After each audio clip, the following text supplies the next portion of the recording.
السلام علیکم، میں محمد بلال محبوب۔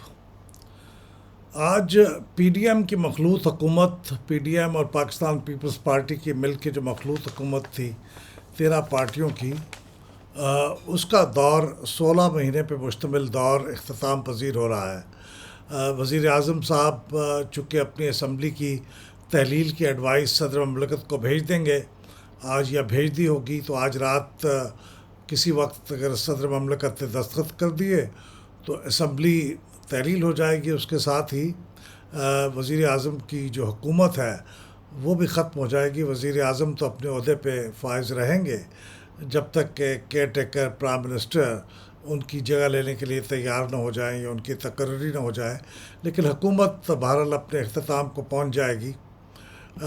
تو اس وقت یہ سوال پوچھا جا رہا ہے کہ اس حکومت کی کارکردگی کیسی رہی، اس 16 ماہ کی حکومت کی کارکردگی کیسی رہی۔ تو اس بارے میں نے کوئکلی اختصار کے ساتھ 4 باتیں جو میں نے اس حکومت کے بارے میں پازیٹیو نوٹ کی تھیں وہ، اور 4 ایسی باتیں جو انتہائی نیگیٹو تھیں وہ بھی آپ کے سامنے رکھ دیتا ہوں۔ پہلی بات تو یہ ہے کہ یہ 13 جماعتوں کا اتحاد تھا یا وفاق تھا یا کولیشن تھی جس نے یہ حکومت بنائی تھی۔ عموماً اس قسم کے جو اتفاقات ہیں وہ کسی مخالف کے خلاف تحریک چلاتے ہوئے تو قائم رہتے ہیں، لیکن جب حکومت سازی کا مرحلہ آئے تو ایسے اتحاد زیادہ دیر تک پائیدار نہیں ثابت ہوتے۔ یہ ماضی میں ہم نے یہی دیکھا ہے، بہت کم کولیشن کا تجربہ پاکستان میں کامیاب ہوا ہے، اور کولیشن بھی کوئی اتنی بڑی 13 جماعتوں کی جو مختلف الخیال ہیں، مختلف علاقوں سے تعلق ہے ان کے، یعنی پاور بیس مختلف علاقوں میں ہے، اور پھر ایسی جماعتیں جو ماضی میں انتہائی کٹر ایک دوسرے کے مخالف اور حریف رہی ہیں، جیسے پاکستان پیپلز پارٹی اور پاکستان مسلم لیگ نواز روایتی حریف رہے ہیں۔ اب وہ اکٹھے مل کے بیٹھ کے حکومت چلانے کا تجربہ کر رہے تھے۔ ماضی میں یہ تجربہ جب 2008 میں انہوں نے کرنے کی کوشش کی تو چند دنوں کے بعد ہی یہ تجربہ فیل ہو گیا۔ تو اس دفعہ خیال یہ تھا کہ یہ 13 جماعتوں کا اتحاد زیادہ دیر تک نہیں چلے گا، لیکن میں سمجھتا ہوں کہ ایک معجزانہ طریقے پہ ایک بڑی غیر معمولی بات ہے کہ یہ 13 جماعتوں کا اتحاد قائم رہا، حکومت چلتی رہی، کوئی بہت بڑا کمپلیکیشن بھی پیدا نہیں ہوئی۔ اگرچہ درمیان میں 1-2 موقع آئے جب اختلافات تھے، ایک دوسرے کے بارے میں کوئی تھوڑے سے بیانات بھی ہوئے، بڑا مختصر سا، بڑے نرم سے، بہت بڑی رکاوٹ بیچ میں نہیں آئی۔ تو یہ میں سمجھتا ہوں کہ پہلی کامیابی تو یہ ہے اٹ سیلف کہ اتنی بڑی کولیشن کو، اتنی بے ہنگم سی کولیشن کو لے کے چلنا اور اس کا مدت پوری کر لینا، اور فیصلے اکثر و بیشتر، میں سمجھتا ہوں تقریباً تمام یا اکثر و بیشتر فیصلے اتفاق کی رائے سے کر لینا، یہ بھی بہت بڑی کامیابی ہے۔ جہاں اس میں تمام سیاسی پارٹیاں جو اس میں انوالو تھیں، جو اس کی ممبر تھی، ان سب کو بھی اس کا کریڈٹ جاتا ہے، لیکن سب سے زیادہ کریڈٹ اس ٹیم کے کپتان شہباز شریف صاحب کو جاتا ہے۔ انہوں نے پتہ نہیں کس طرح سے یہ سارا برداشت کیا ہوگا، یہ سٹریس اور یہ ٹینشن اور یہ مسلسل ایک تناؤ اور ایک دباؤ، اس کیفیت میں رہتے ہوئے ان کی تو ماضی کی جو صحت ہے، وہ ایک کینسر سروائیور بھی ہیں، اور وہ کمر کے درد کا عارضہ بھی انہیں لاحق ہے۔ تو اس سارے کے باوجود وہ نہ صرف یہ کہ بہت ایکٹیو پرائم منسٹر ہے، انہوں نے اس ساری کولیشن کی جو سٹریسز ہوتی ہیں اس کو بھی ابزارب کیا۔ تو یہ پہلی میں سمجھتا ہوں پازیٹیو بات ہے۔ دوسری بات یہ ہے کہ یہ جب یہ حکومت وجود میں آئی تو اس کے چند ہی دن کے بعد جو ملک کی معاشی صورتحال تھی وہ سب کے سامنے ظاہر ہونا شروع ہو گئی کہ وہ تو اس سے بھی زیادہ خراب ہے جتنی کہ سوچی گئی تھی، یا اتنی خراب ہے کہ اب اس کے ڈیفالٹ ہونے کا واضح اشارے ملنے لگ گئے تھے۔ دنیا کے جو بین الاقوامی ادارے ہیں جو ایسی چیزوں کے بارے میں ریسرچ کرتے ہیں، وہ کہہ رہے تھے کہ ڈیفالٹ پاکستان کے سامنے نظر آ رہا ہے اور یہ ڈیفالٹ کرے گا، اور ڈیفالٹ کتنی خوفناک چیز ہے اس کا ہمیں اندازہ ہے۔ اور پھر ہم نے یہ دیکھا کہ آئی ایم ایف، چونکہ اس کے ساتھ گزشتہ حکومت نے جو وعدوں کی پاسداری کرنی تھی وہ نہیں کی تھی، تو اس کا رویہ بھی انتہائی سخت ہو گیا تھا. آئی ایم ایف بھی ہمارے ساتھ معاہدہ کرنے کے لیے تیار نہیں تھا، اور آئی ایم ایف کے معاہدے کے بغیر دنیا کا کوئی ملک ہمیں سپورٹ دینے کے لیے تیار نہیں تھا. حتیٰ کہ ہمارے دوست ممالک بھی یہ کہہ رہے تھے کہ پہلے آپ آئی ایم ایف سے معاہدہ طے کریں، اس کے بعد پھر ہم انشاءاللہ آپ کی مدد کریں گے. چائنا نے کسی حد تک مدد کی، لیکن وہ بھی، اس کا کہنا بھی یہ تھا کہ آئی ایم ایف کا جو معاہدہ ہے وہ بہت ضروری ہوگا. تو آئی ایم ایف کا معاہدہ ہو کے نہیں دے رہا تھا، اور یہ طول کھینچ گیا پورے اس کولیشن کا جو دورانیہ تھا. اس پورے عرصے میں یہ آئی ایم ایف کی ٹینشن مستقل موجود رہی. یوں لگتا تھا کہ ہو جائیں گے سائن، پھر لگتا تھا نہیں ہو رہے، کل ہو جائے گا، پرسوں ہو جائے گا، لیکن یہ نہیں ہوئے. پھر آئی ایم ایف نے تقریباً صاف کوڑا جواب دے دیا، اور وزیر خزانہ نے بھی اپنے ہاتھ اٹھا دیے کہ یہ اب ہونے کا نہیں ہے. وہ بات کر رہے تھے پلان بی کی، لیکن جاننے والے کہتے تھے کہ پلان بی ہے کوئی نہیں، اور ہم شاید ڈیفالٹ کی طرف ہی جا رہے ہیں. اور پھر اچانک پرسنل ڈپلومیسی شہباز شریف صاحب کی شاید کام آئی. انہوں نے پتہ نہیں آئی ایم ایف کی جو ہیڈ ہیں ان کے ساتھ کیا گفتگو کی، اور کیا یقین دہانیاں کرائیں، اور کس طرح سے انہوں نے ان کو پرسویڈ کیا. لیکن بہرحال وہ کرنے میں کامیاب ہو گئے، اور یوں ایک عارضی معاہدہ اس کے ساتھ ہو گیا، اور $3 بلین کی رقم ہمیں ملنے کا انتظام ہو گیا. اور ان کی رقم جو $3 بلین کی، اس کی پہلی قسط مل گئی، لیکن اس کے ساتھ یہ ہے کہ دوسرے دروازے کھل گئے، اور وہ تمام دوست ممالک جو پہلے بہت ہچکچاہٹ کے شکار تھے رقم دینے کے لیے، وہ بھی رقم دینے کے لیے تیار ہو گئے. تو دوسری میں سمجھتا ہوں کہ اہم کامیابی یہ ہے کہ ورسٹ پاسبل جو آؤٹ کم ہونے والا تھا اس سے ہم بچ گئے. اس کا کریڈٹ حکومت کو جاتا ہے. تیسری بات جو میرے خیال میں بہت اہم ہے، وہ بھی اپنی جگہ پہ، کہ جب اس حکومت نے اپنا چارج سنبھالا تو اس وقت پاکستان کو انتہائی برے سیلاب اور طوفان کا سامنا کرنا پڑا، جس کا ڈائریکٹلی لوگ یہ کہتے ہیں کہ اثر تھا کلائمیٹ چینج کی وجہ سے. وہ اتنا بڑا طوفان اور سیلاب تھا جس کے بے تحاشا نقصانات ہوئے. تو پاکستان پہلے ہی اقتصادی طور پہ انتہائی برے حالات کا شکار تھا. ایسے میں اس حکومت کی کارکردگی میرے خیال میں کافی کامیاب رہی. انہوں نے دنیا کے ممالک کو باور کرایا کہ ہم اس کے وکٹم ہیں کلائمیٹ چینج کی، اگرچہ ہمارا قصور کوئی نہیں ہے. کلائمیٹ کو برباد کرنے میں ہمارا کنٹریبیوشن بالکل نہیں ہے، لیکن ہم اس کے شکار ہو رہے ہیں، ہمارے اتنے نقصانات ہو گئے ہیں. تو اس کے نتیجے میں دنیا کے کئی ممالک نے ہماری مدد کرنے کی حامی بھری، ہمیں فنڈز دینے کے لیے کمٹ کیا. اور سب سے بڑی بات یہ ہے کہ ایک کلائمیٹ جسٹس کا تصور جو ہماری حکومت نے پیش کیا، خاص طور پہ ہماری جو وزیر برائے کلائمیٹ چینج تھی شہری رحمان صاحبہ، انہوں نے شرم الشیخ میں ہونے والی جو کانفرنس تھی وہاں پہ اتنا افیکٹولی پاکستان کا کیس، بلکہ پاکستان کا کیس ہی نہیں، دنیا کے ان تمام ممالک کا کیس جو کلائمیٹ چینج سے متاثر ہو رہے تھے وہ پیش کیا. اور اس کے نتیجے میں پھر ایک معاہدہ سا طے پایا، جس کے تحت ایسے وہ تمام ملک جو اس کلائمیٹ چینج سے متاثر ہو رہے ہیں لیکن ان کا قصور کوئی نہیں ہے، ان کی مدد کرنے کا ایک باقاعدہ انتظام کرنے کی طرف بات آگے بڑھی. تو یہ میں سمجھتا ہوں کہ تیسری بڑی پازیٹیو چیز تھی جو اس حکومت کے ذریعے سے پوری ہوئی، جو اس حکومت نے جو مکمل کر دی. چوتھی بات میں جس کا ذکر کرنا چاہتا ہوں وہ خارجہ پالیسی کے بارے میں.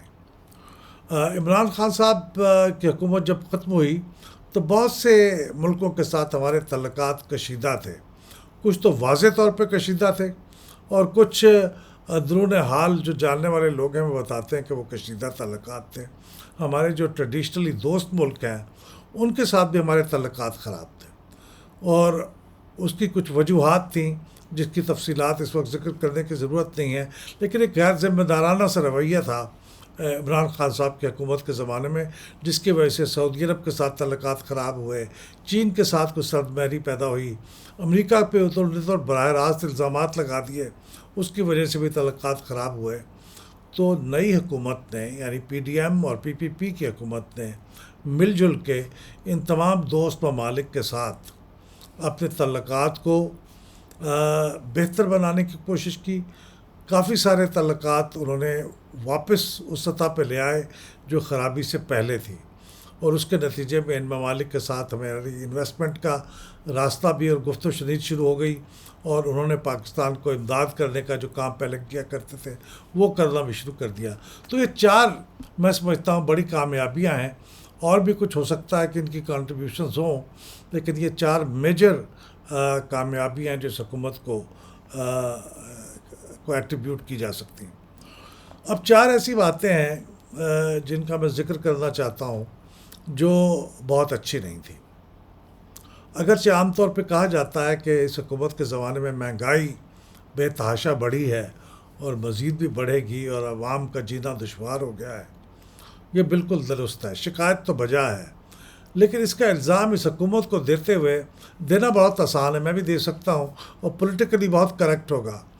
لیکن بات یہ ہے کہ جب آپ کے اکانومی کے حالات ایسے ہوں, جب پیچھے سے جو دور چلا آ رہا تھا جس میں کچھ ایسے فیصلے کیے گئے جیسے پیٹرول کی قیمت کم کر دی گئی, اس کے نتیجے میں آپ کا ڈیفیسٹ اتنا بڑھ گیا, اس ڈیفیسٹ کو کنٹرول کرتے کرتے اس حالت میں پہنچ گئے, اور یہ 16 مہینے کی حکومت تھی. لانگ ٹرم ڈیسیژن یہ کر نہیں سکتی تھی, لانگ ٹرم اسٹریٹجی یہ بنا نہیں سکتی تھی. تو ان حالات میں IMF کے پروگرام کے اوپر سائن کرنے کے بعد مہنگائی کا ہونا اور آنا یہ ایک ایسی چیز تھی جس کو اوائڈ کرنا شاید ڈیفالٹ اگر آپ کر دیتے تو حالات اور برے ہوتے. تو یہ مہنگائی کی طرف میں اشارہ اس لیے نہیں کرنا چاہتا, اگرچہ یہ بہت بڑا پرابلم ہے لوگوں کا, لیکن جو میں سمجھتا ہوں کہ اس دوران یہ 13 جماعتوں کی کولیشن نے کوئی گورننس کی اچھی مثال قائم نہیں کی. وہ کمپرومائزز کرتے رہے.